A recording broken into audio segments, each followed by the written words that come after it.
Hi guys, मेरा नाम है संकेत बाफना और आज की इस वीडियो के अंदर हम बात करने जा रहे हैं शार्क टैंक इंडिया के बारे में। शार्क टैंक इंडिया एक रियलिटी शो है जिसके अभी तक 3 सीजन्स हो चुके हैं। ये शो सोनी एंटरटेनमेंट टेलीविज़न पे आता है।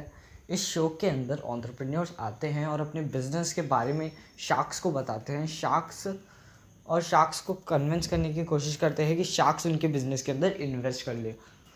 तो मैं आज आपको इसी शो के मेन कॉन्सेप्ट को समझाने वाला हूँ।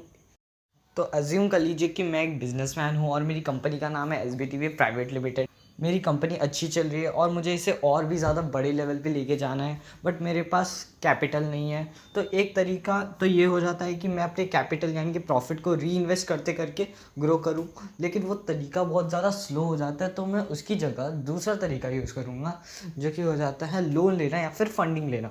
तो पहले लोन लेने को समझ लेते हैं। लोन लेना एक अच्छा ऑप्शन हो जाता है, मगर उसके अंदर कई लोग अनकंफर्टेबल फील होते हैं, कई लोग को बहुत ज़्यादा रिस्क लगता है। तो इसलिए उनके पास एक दूसरा तरीका भी हो जाता है, वो हो जाता है फंडिंग लेना।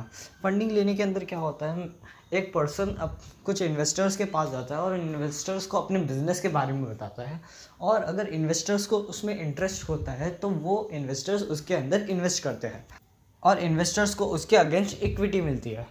तो अभी समझ लेते हैं इक्विटी का क्या मतलब होता है। इक्विटी का मतलब होता है कंपनी की ओनरशिप में हिस्सा। यानी कि अगर मैं किसी को, समझ लीजिए मैं किसी को 1% ऑफ इक्विटी देता हूँ अपनी कंपनी में, तो वो कंपनी का 1% ओनर बन जाता है।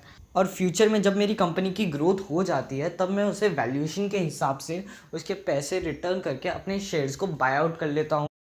इसी कॉन्सेप्ट पे बेस्ड है shark tank India. Sharks investors होते हैं और एंटरप्रेन्योर्स आके अपने बिजनेस को पिच करते हैं, अपने बिजनेस के बारे में बताते हैं, और अगर शार्क्स को इंटरेस्ट आता है तो वो उसके अंदर इन्वेस्ट करते हैं। सो गाइस, आज का वीडियो बस यहीं तक था। मिलूंगा आपसे एक नई वीडियो के अंदर, तब तक के लिए बाय बाय।